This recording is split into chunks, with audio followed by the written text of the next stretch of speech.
বছরে আয় ৩,১৫০ কোটি টাকা। আবারও বিশ্বের সবচেয়ে বেশি আয়ের ক্রীড়াবিদ ক্রিস্টিয়ানো রোনালদো। ক্রিস্টিয়ানো রোনালদো 40 পেরিয়ে 41 ছুঁয়েছেন গত সপ্তাহে। এ বয়সে পা রাখার আগেই অনেকে বুট তুলে রাখেন, কিন্তু রোনালদো ব্যতিক্রম। এখনও খেলে যাচ্ছেন, নিয়মিতই গোল করছেন, ৯২৫ গোল হয়ে গেছে। সামনে এখন ১০০০ গোলের হাতছানি। এরই মধ্যে আরেকটি অর্জনেরও দেখা পেলেন পর্তুগিজ কিংবদন্তি। খেলাধুলার আর্থিক বিষয়ের সংবাদমাধ্যম স্পোর্টিকো হিসাবে এবারও বিশ্বের সর্বোচ্চ আয়কারী অ্যাথলেটের সিংহাসনটি রোনালদোর, টানা দ্বিতীয়বার আয় সবার ওপরে আল নাসর তারকা। ক্রিস্টিয়ানো রোনালদো 40 পেরিয়ে 41 ছুঁয়েছেন গত সপ্তাহে। এ বয়সে পা রাখার আগেই অনেকে বুট তুলে রাখেন, কিন্তু রোনালদো ব্যতিক্রম। এখনও খেলে যাচ্ছেন, নিয়মিতই গোল করছেন, ৯২৫ গোল হয়ে গেছে। সামনে এখন ১০০০ গোলের হাতছানি। এরই মধ্যে আরেকটি অর্জনেরও দেখা পেলেন পর্তুগিজ কিংবদন্তি। খেলাধুলার আর্থিক বিষয়ের সংবাদমাধ্যম স্পোর্টিকো হিসাবে এবারও বিশ্বের সর্বোচ্চ আয়কারী অ্যাথলেটের সিংহাসনটি রোনালদোর, টানা দ্বিতীয়বার আয় সবার ওপরে আল নাসর তারকা। গত বছর রোনালদোর মোট আয় $২৬ কোটি বা প্রায় ৩,১৫০ কোটি টাকা। সৌদি প্রো লিগের ক্লাব আল নাসর থেকে শুধু পারিশ্রমিক বাবদই পেয়েছেন $২১ কোটি ৫০ লাখ। বিভিন্ন স্পন্সর চুক্তি থেকে পেয়েছেন আরও $৪.৫ কোটি। পেশাদার খেলাধুলা অপেক্ষাকৃত তরুণদের জন্য হলেও এবার স্পোর্টিকোর তালিকায় শীর্ষ ৮ আয়কারী ক্রীড়াবিদের মধ্যে শুধু নেইমারের বয়স ৩৫ বছরের নিচে, বাকি ৭ জন ৩৫ পার করেছেন। ৩৬ বছর বয়সী বাস্কেটবল কিংবদন্তি স্টিভেন কারি সর্বোচ্চ আয়ের এই তালিকায় দ্বিতীয়।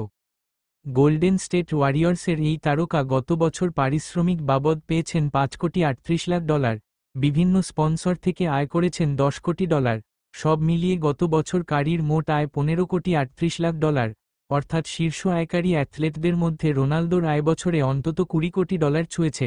রোনালদো এ নিয়ে টানা ৮ বছর অন্তত $১০ কোটি আয় করলেন। গত বছরও তার $২০ কোটি ছুঁয়েছিল। ২০০২ সালে স্পোর্টিং লিসবনের হয়ে পেশাদার ফুটবলে অভিষেকের পর এ পর্যন্ত ক্যারিয়ারে রোনালদোর মোট আয় $১৮০ কোটি। ব্রিটেন ৩৬ বছর বয়সী সাবেক বক্সার টাইসন ফিউরি $১৪ কোটি ৭০ লাখ আয় করে এই তালিকার ৩-এ। গত বছর পারিশ্রমিক বাবদ আয় করেছেন $১৪ কোটি।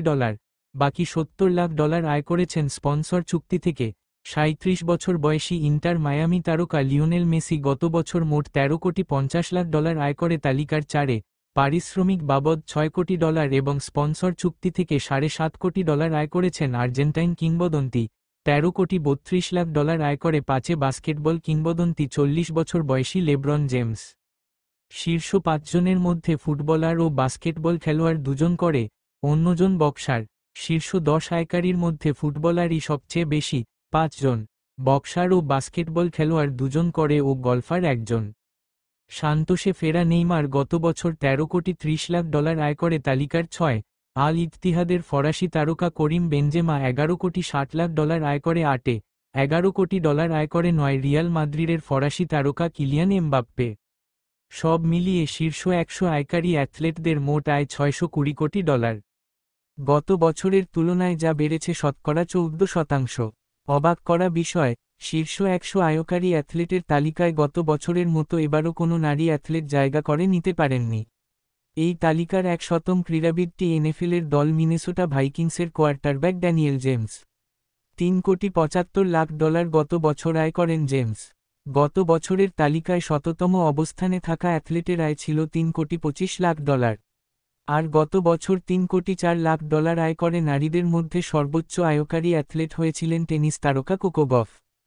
স্পোর্টিকোর এবারের তালিকায় মোট ৮টি খেলার ২৭টি দেশের অ্যাথলেটরা জায়গা করে নিয়েছেন।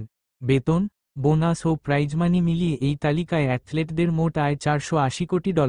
স্পন্সর ও অন্যান্য খাত থেকে অ্যাথলেটদের মোট আয় $১৪০ কোটি।